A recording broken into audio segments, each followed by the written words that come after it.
Salom do'stlar, bugun men sizlarga Pythonni noldan o'rgatishga harakat qilaman. Xo'p, birinchi bo'lib yangi papka ochib olamiz. Создать новую папку. Papkaning nomini Python deb qo'yamiz. Pythonga tiqamiz. Pythonga papkani tiqqanimizdan so'ng yana Python o'zida yana yangi papka ochamiz. Papka nomi lesson1.py bo'ladi. Xo'p, birinchi bo'lib Pythonda o'rganadigan narsamiz bu print bo'ladi.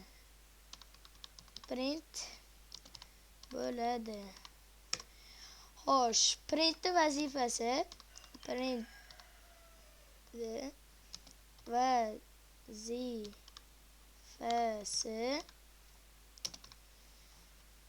biz printni ichiga nima yozgan bo'lsak shuni terminalga chiqarib beradi. Xo'sh, misol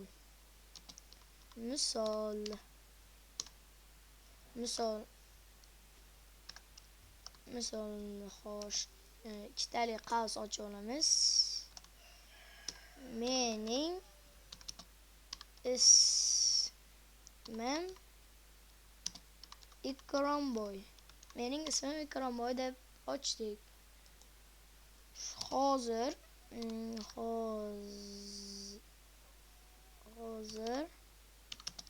nima yozgan bo'lsam shuni chiqarib beradi.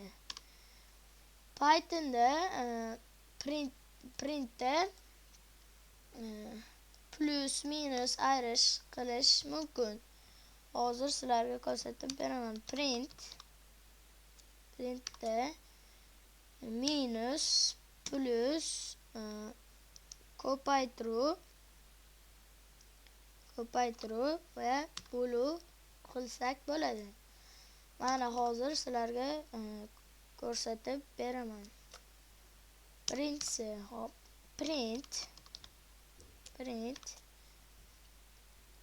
100 minus 45.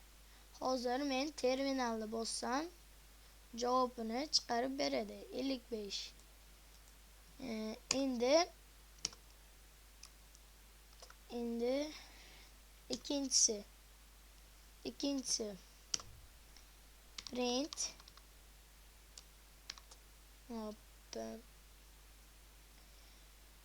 45 plus 85. Mana 130 chiqarib berdi. Endi uchinchisi print 78 ko'paygan 7. Mana 546 chiqarib berdi. Endi to'rtinchisi bu print 96 bo'lingan 5. Ana 19 chiqdi. Va printda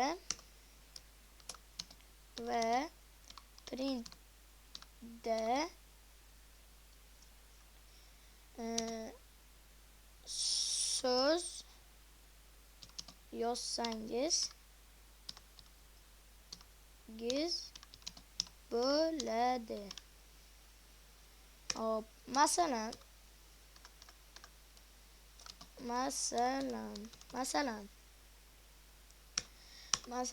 print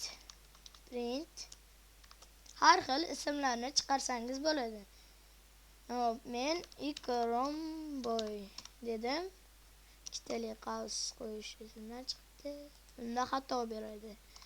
Ikromboy dedim, terminalni bossam Ikromboy deb chiqarib berdi. Hop, endi print turib mening yoshim mening yoshim 12 da desam ham chiqarib beradi.